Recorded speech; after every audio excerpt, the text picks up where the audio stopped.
Greetings all and welcome to Lucas Brews. In this video we'll be continuing with part 2 of my AZ Models Bf109 F4 R1 build. This time I'll be airbrushing a Splinter German Camouflage, adding some mottling and seeing how the decals are in this kit. So without further ado, let's get into it. From my experience with the 190s I've done, I usually start with the yellow markings on Luftwaffe aircraft, so I masked off the edges where they'd be applied so that I'd prevent any overspray. I did a poll on YouTube and Patreon for which schemes you guys wanted to see me paint both the Airfix and AZ 109s in, and for this kit I'd be going with the second scheme that won, which was Black 1, featuring a very nice yellow nose. Initially I painted these yellow areas with 5 drops of Vallejo acrylic flow improver, mixed with 2 drops of Vallejo acrylic thinners, 5 drops of Model Air Insignia white, and a single drop of Vallejo model colour vermilion red. Now, for anyone wondering why I started painting this 109 pink, it was not for breast cancer awareness like on a certain Qantas -8, but rather pink acts as a really great base colour for yellow, and once the pink had dried, I applied several layers of Model Air RLM4 yellow, and as you can see, with the pink as a base colour, this went on like a dream. I gave the yellow a few hours to fully cure, and then masked it off using the same tape I'd previously used to mask around it, along with some extra 3mm tape around the edges of the smaller tail band. With the yellow masked off, I then moved on to painting the lighter colour in the 3-tone camo, which would be RLM 65. Curiously, the instructions called for the mid-war RLM 76, 74 and 75 scheme, but on the box art and illustrations it looked to me more like the Battle of Britain style RLM 65 with 02 grey and 71 for the wings and upper fuselage. I decided, since it was an early Bf109F, to go with my eyes and paint it RLM 65, RLM 2 and RLM 71.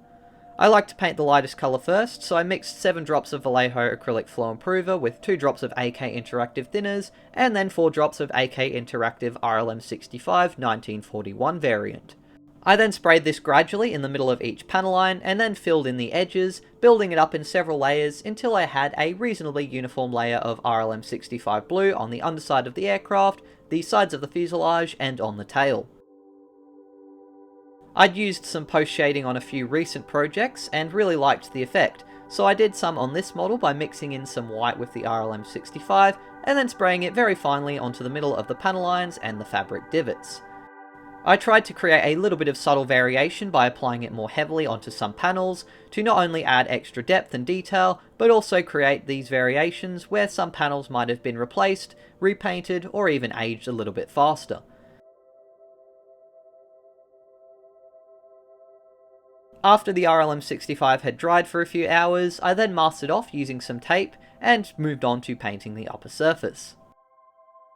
I mixed up 6 drops of acrylic flow improver with 6 drops of Vallejo Model Air RLM 02 grey, and then gradually sprayed this in the rough shapes of all of the lighter camouflage areas based on the colour guide. I did experience a small amount of tip drying, but overall this colour went on pretty well. Once again, I would do some post shading by mixing a similar ratio of the RLM 02 and flow improver, but with a drop of Insignia white. This was sprayed into the middle of all of the panels to highlight them and give the paint a slightly faded effect in some areas. On some spots I also sprayed the lighter colour on a bit more heavily for some variation, though I found overall the effect was a bit too extreme. I then softened this post shading with another very light coat of solid RLM 2 grey to darken the shapes, and then I was happy with the more subtle effect.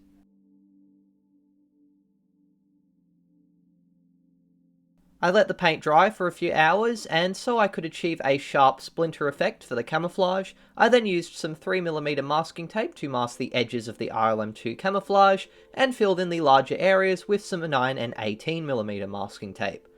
5 drops of Vallejo acrylic flow improver, 1 drop of AK interactive acrylic thinners, and 4 drops of AK interactive RLM 71 were then mixed up for the darker green, and sprayed in light passes over the unmasked areas.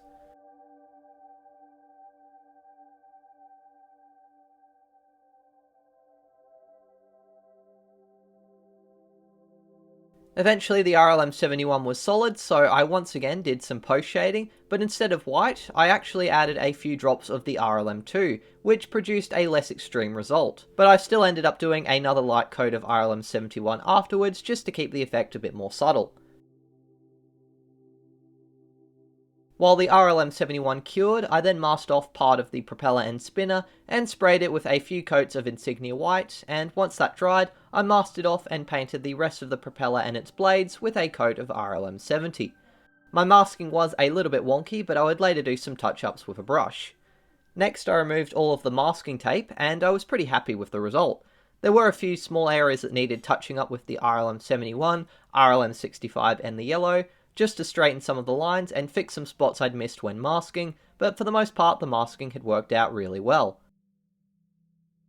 The propeller received some flat white and RLM70 touch-ups using a fine brush, and once that had dried, I mixed 3 drops of acrylic flow improver, 2 drops of acrylic thinners, and 6 drops of gloss varnish, and sprayed this onto the model in several passes to build up a coat of gloss varnish. This would not only protect the paint job, which is vital when it comes to using less durable acrylic paints like I do, but it also creates a smooth surface for the decals which can prevent them from silvering. I sprayed both sides of the model and then left it aside so that the varnish could cure for around about 12 hours. Before I could add the decals, however, I would first need to add the mottling. To do this, I first masked off all of the edges of the camouflage, leaving just the fuselage sides, and then I mixed up 2 drops of acrylic flow improver and 3 drops of RLM2 grey. I sprayed this mix carefully on the sides to create some small random blotches of the lighter camouflage colour. Someone in the comments of one of my FW190 videos suggested I try removing the nozzle cover from my Hastings airbrush to get a finer result when modelling, so I decided to give this a try, and it definitely resulted in very fine shapes. However, I found the flow a bit inconsistent and I had a lot of tip drying, plus it was very awkward to aim, but I'm sure with practice and a little bit of retardant it would be a very good technique. Once dried, I then repeated the process with some AK Interactive RLM70, but it seemed to speckle a lot more than the Vallejo colours, but I was reluctant to thin the paint any further as I didn't want it to get even more runny and thin. While the painting guide indicated very fine mottling, mine turned out a bit larger and more soft than I would have liked. I was still pretty happy though with the results for a first attempt with no nozzle cover, and I'll definitely keep practicing this on future builds with a bit of retardant to try and stop the tip drying. The final step for the modelling was to then soften the effect using a thin layer of the AK Interactive RLM65 to blend everything together. Once that dried, I then removed the masking tape from the rest of the aircraft. I noticed a few small imperfections with the camouflage, which may have been from the masking tape, so I had to once again use a fine brush to do a few touch-ups. Usually I have no problems, but I did notice a similar issue with the tape possibly lifting paint on my Italeri Mustang builds as well, which is a little bit strange since these are the only airbrush builds I've had that happened to so far. I'll make sure to ensure I give a few extra hours for the paint to not only dry but also cure, as well as the varnishes, before doing any more masking in future builds, but everything was fortunately not too noticeable once it was touched up. I then moved on to applying the decals next, although I probably should have applied a coat of gloss varnish over the modelling, but fortunately the main decals didn't silver at all. I applied the decals by first cutting the sheets into manageable sections and then sticking them in some warm water for about 20 seconds until they start to come loose of the paper. At that point, I then apply some water onto the model where I want to place them, and then I slide the decals off of the paper onto the model using a brush or in some cases my finger. The quality of the AZ decals were definitely not as good as Cartograph ones, and they were very thin and had a tendency to fold up, especially the super skinny wingway walk markings. However, there would be much worse. Unfortunately, the common stencils came on a separate sheet, and as you can see they were all pretty much useless. This seemed to be because the clear film seemed to be slightly offset from the actual ink, which meant that they weren't actually sealed in and unfortunately all disintegrated. Fortunately, some of the larger common stencils were still usable, like the fuel and engine placards, the no push indicators on the control surfaces, the logo on the propeller blades, and what I believe is the red ground power and the blue oxygen refill access hatches, but this was still a bit of a disappointment. After all the surviving decals were in place, I then gave them a coat of Tamiya decal adhesive, followed by some Vallejo decal softener to help them soften and stick to the model's fine surface details, and then I set the model aside for another 12 hours to dry, and in the meantime painted the wheel covers with RLM65 to match the fuselage, the tail wheel with some RLM2, and the antenna with some RLM71. I did several coats of these colours, keeping the paint nice and thin, and building them up in layers. At around this time, I re-glued the kit's left underwing 20mm cannon barrel as I'd previously knocked it off, though I probably should have left this off until even later, as it would not be the first or last time that this happened. The tail wheel, tyre and main wheels were painted a few coats of Vallejo model colour flat black, and with these finer parts painted, I then cut them out, removed the blue tack masks from the wheel wells, and glued the main wheel well doors and struts into place. The main landing gear parts had very little contact to the wings and not much to lock them in place, so I ended up giving them a few minutes for the glue to dry and then tried attaching the wheels, but found in the end it was easier to glue the wheels to the main landing gear struts and then attach those to the wing.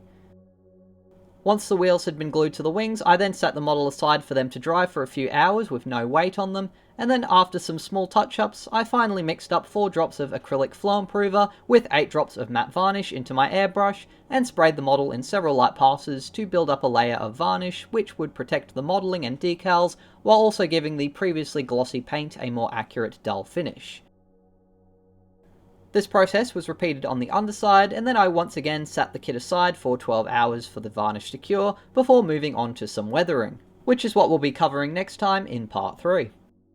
Thank you very much for watching this video. I do hope you enjoyed it and got something out of it. If you did, please be sure to leave a like and also subscribe to the channel. And if you want to really help things out, then please consider joining my Patreon page, a link to which I'll leave in the description. A massive thank you to all my current wonderful patrons who help to fund not only buying these kits and the products I use to make them, but also the time I spend making these videos. All going well, part 3 should be ready for next week, and I've also finished filming the Lancaster stop motion finally this week, so I'm just finishing up the sound effects for that one, and it'll be out pretty soon as well. Thanks again for watching this video, and to everyone for their wonderful comments, and until the next video, as always, take care, and model on.